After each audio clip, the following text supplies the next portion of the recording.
tired of drinking ice water as your only beverage in the summer? Well, I have a delicious mocktail for you that is super perfect for when watermelon is plentiful.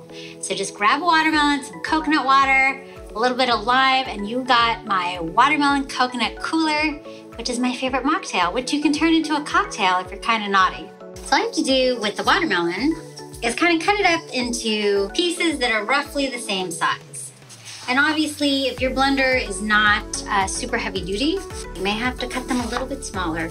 And my recipe makes enough for about 8 cups. And again, if your blender does not have that capacity, just cut this recipe in half and blend it twice.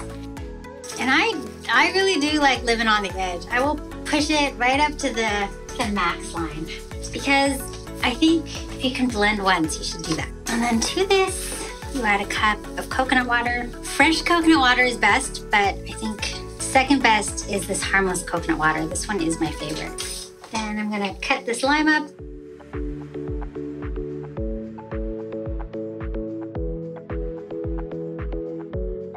And this is just a pinch of salt. Put the top on, grab your blender because you're gonna have to make sure that everything gets pureed. And then you blitz it.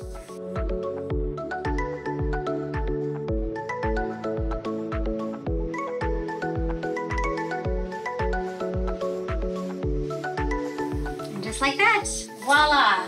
And you can make this ahead, keep it in the fridge until you're ready to serve it. Just make sure that you shake it really well or stir it really well before you serve it. Or if you're impatient like me, just grab some ice and serve it right away. So after you pour a glass for you, you can save the rest in a mason jar. Just shake, shake, shake before you serve and it'll be perfect. And I swear I won't tell anyone if you add alcohol to this, but it would be amazing. So head on over to my website, nomnompaleo.com for the recipe.